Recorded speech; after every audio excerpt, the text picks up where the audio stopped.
For many people, moving to another country seems like the most logical thing to do when life in their home country is no longer easy. And with so many people showing the beautiful side of life abroad, whether in videos, photos, or dancing at the airport, it's hard to remember that not every destination is a dream come true. That's exactly why, in today's Bello Mundo, we're not going to talk about the best countries to live in. Today, we're going to explore the countries where almost no one wants to live. And it's not because they're ugly or lack infrastructure and amenities, quite the contrary. Many of the countries on today's list are major powers. It's because life there can be expensive, hard, dangerous, unstable, or even impossible. And look, this is no exaggeration. There are places where houses literally sink into the sea, countries where a cold can turn into eternal debt, nations that look like the setting of an apocalyptic movie. And of course, there are those where the biggest problem is the government itself, or the lack thereof. Number 10. Kiribati. Our first stop is in an isolated corner of the Pacific. Its name is Kiribati, a country that, honestly, not everyone recognizes at first glance. Why does almost no one want to live there? Simple. Because it's disappearing. Literally. This nation is made up of 33 very low-lying islands scattered across the middle of the ocean. And their greatest enemy is the sea, which rises, invades, and takes everything in its path. The situation is so critical that some experts are already calling Kiribati the future Atlantis. And that's no exaggeration. In 1999, 2 islands that were already uninhabited, Tebua, Tarawa, and Abanwea, disappeared underwater. The forecast is that in 10 or 15 years, several other islands in the country will be swallowed by the ocean. And that could leave more than 100,000 people homeless, landless, and adrift. The question remains, where will everyone go when the sea takes everything? As a precautionary measure, the government has even bought land in Fiji, preparing to evacuate residents if necessary. It's sad because the place is absurdly beautiful, but there's no way to ignore reality. When your home is at risk of disappearing with the next tide, natural beauty is not enough to hold anyone back. Number 9. Syria. Syria occupies our ranking for obvious reasons. We don't have to go back very far in our memory to remember what happened there. After all, there were years of civil war, bombing, destruction, and an entire population trying to survive in the midst of chaos. The conflict began in 2011, and although the fighting has decreased in recent times, the truth is that Syria has not yet managed to recover from the fall. Today, the country is experiencing a scenario that combines insecurity, extreme poverty, lack of infrastructure, and constant fear. It's like living in a place that has stopped in time, only in the worst possible chapter. Most of the cities have been destroyed. Those that remain continue with basic services functioning at half capacity, when they work at all. Electricity, for example, is available for a few hours a day. Drinking water is a luxury, and hospitals? Many have been bombed or simply ceased to exist. And there's more. Almost 90% of the population lives below the poverty line. That's right, 9 out of 10 people. Not to mention the presence of armed militias and the control of various regions by different groups, which makes every trip a lottery. You can leave your home and not know if you'll be able to return. Even with the official end of the war, many people who fled the country are still afraid to return. Not only because of the violence, but because many do not trust the authorities. Some who tried to return ended up in prison or disappeared without explanation.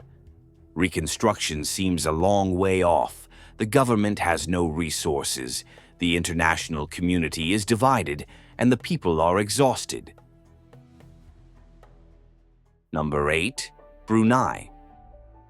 In theory, living in a very rich country with oil gushing, low taxes, and free healthcare seems like a great deal. But then you arrive in Brunei and realize that luxury does not always come with freedom. Brunei is a tiny nation in Southeast Asia, surrounded by Malaysia, where the Sultan rules. And here, when we say he rules, we mean in an absolute sense. Now, what is frightening is not the size of his fortune, it is the severity of the laws. Since 2019, Brunei has been applying an extremely strict version of Sharia, the Islamic code. This means that acts such as homosexuality, adultery, and even gambling can be punished with flogging, amputation, or even the death penalty. Yes, even if you are a foreigner. Freedom of expression is also nowhere to be found.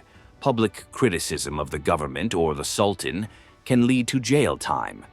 And the local media, it basically functions as an official megaphone for the palace. Brunei is one of those cases where, on the outside, it looks like a promising place, but on the inside, you realize that the price is high, and not just in your pocket. Number 7. Brazil. Talking about Brazil on a list like this may seem controversial. After all, the country has beaches, warm people, enchanting music, and some of the best cuisine in the world that leaves anyone with a full stomach and a light soul. But when we talk about real quality of life, the conversation changes. For many people, living in Brazil is a constant exercise in adaptation. It means waking up every day hoping not to be the victim of a robbery, not to take broken public transportation, to get medical care, or simply not to have to face yet another line that doesn't move. Violence is one of the most serious factors. In many cities, the routine includes checking where there are shootings before leaving home. And we're not talking about war zones, but huge urban centers where crime has become part of the landscape. Social inequality is striking. You cross an avenue and go from absolute luxury to total misery. And in the middle of it all, those who live there try to survive on low wages, high living costs, and public services that rarely work as they should. Quality education? Only if you pay for it, and it's expensive. Public health care? Same thing. Those who can get private insurance. Those who can't get in line and wait for months. Sometimes there's no time to wait. The country has incredible potential, but between the tropical dream and daily reality, many people end up rethinking whether it's worth continuing to try here. Number 6. Ukraine. When Ukraine made global headlines in 2022, it seemed like the war would be over quickly. But months turned into years, and peace, so far, has not been in sight. Today, living in Ukraine means living in a reality where the sound of sirens is more common than birdsong. It is a country that tries to maintain routines while dealing with bombings, destruction, and uncertainty. Even far from the front lines, tension is everywhere.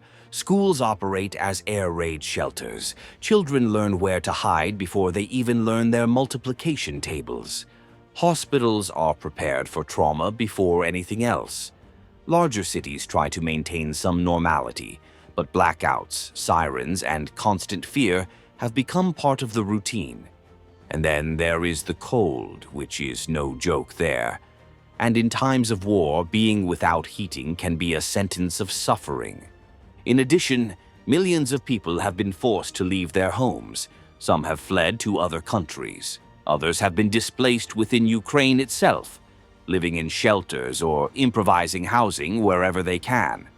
The job market has collapsed, many businesses have closed, and companies have gone bankrupt. The currency has lost value, and those who have remained in the country have to deal with all of this while trying to get on with their lives as best they can. Number 5. United States.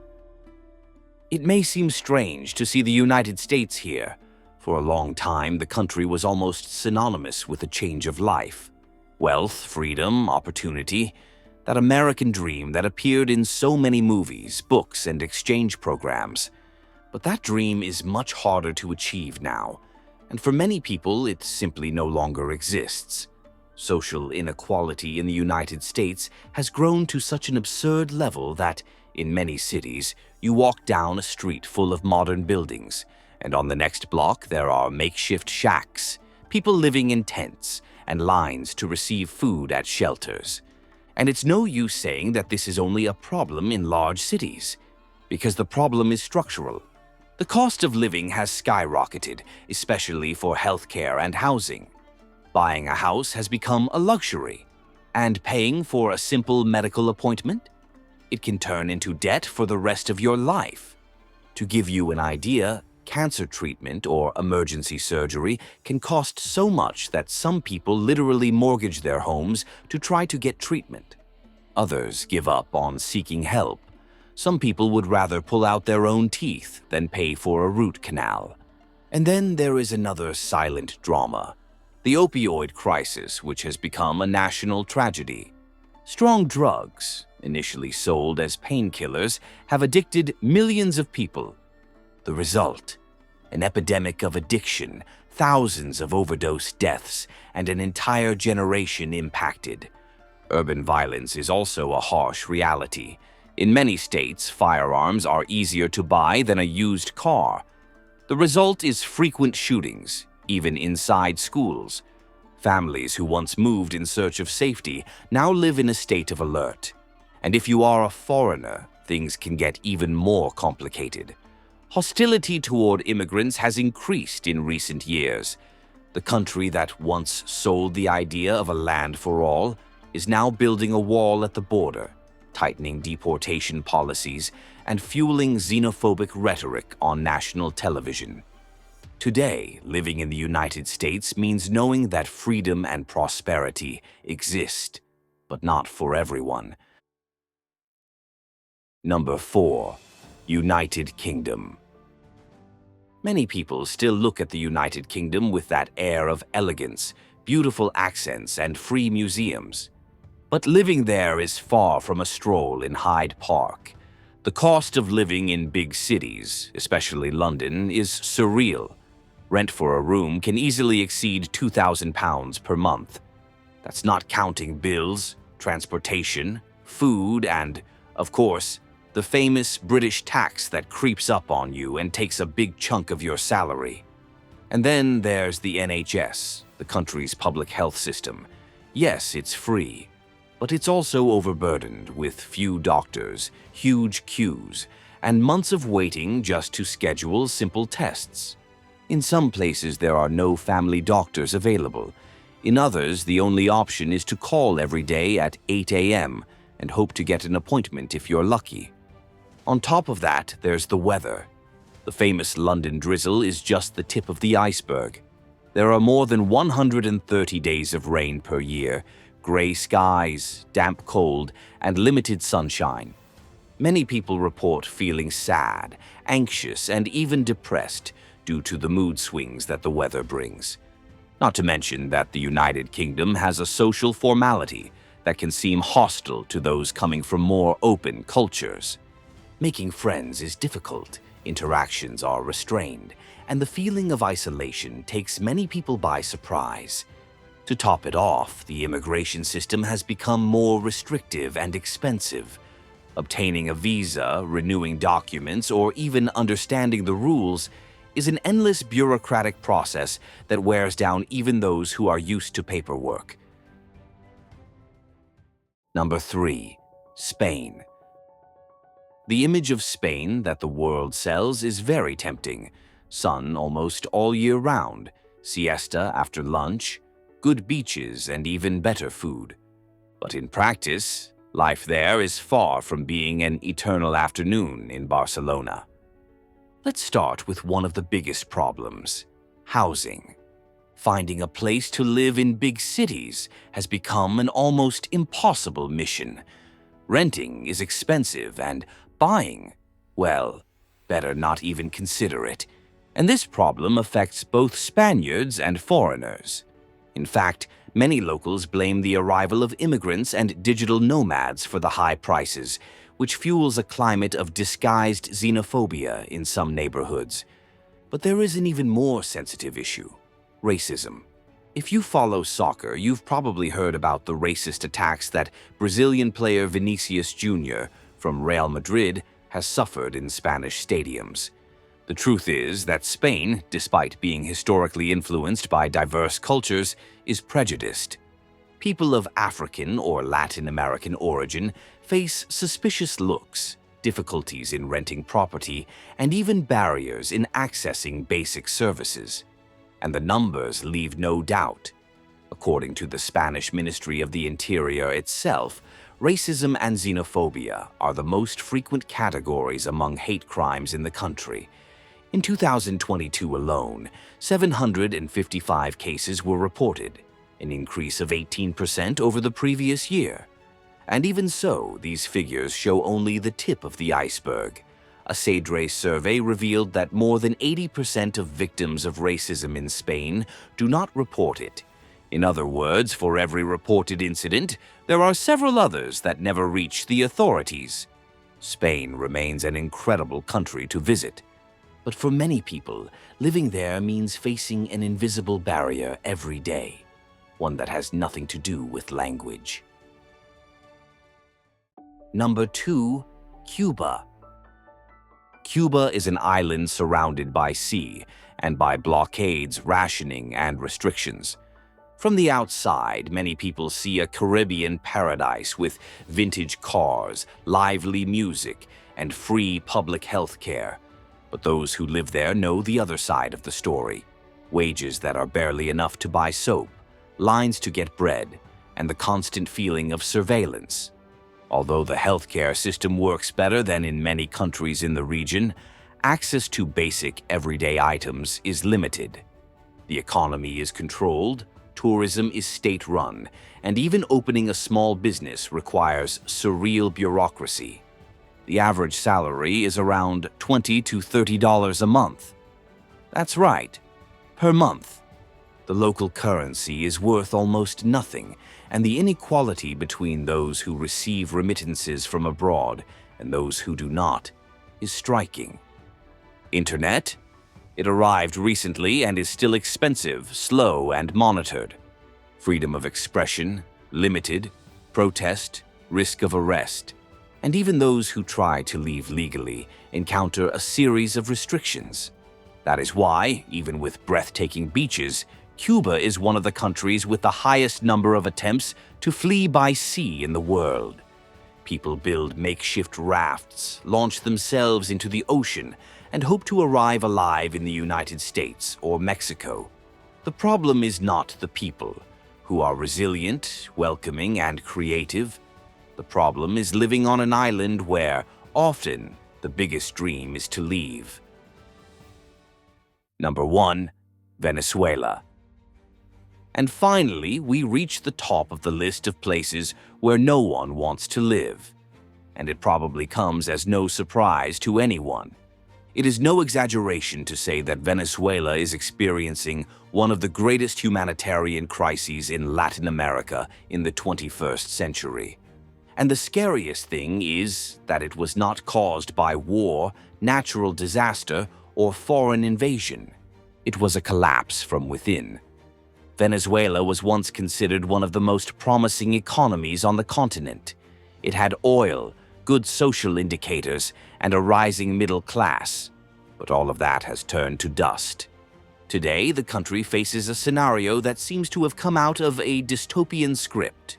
Hyperinflation, constant blackouts, food shortages, mile-long lines for basic items such as bread and toilet paper, and a currency that is practically worthless. Inflation reached such absurd levels that in 2019, a $1 Bolivar note could buy less than a stick of gum. And it's not just the economy that has melted down. Institutions were eroded, freedom of the press was stifled, and political repression became state policy. Protesting can mean imprisonment, censorship, or violence. Many journalists were persecuted, others disappeared. With all this, the people fled.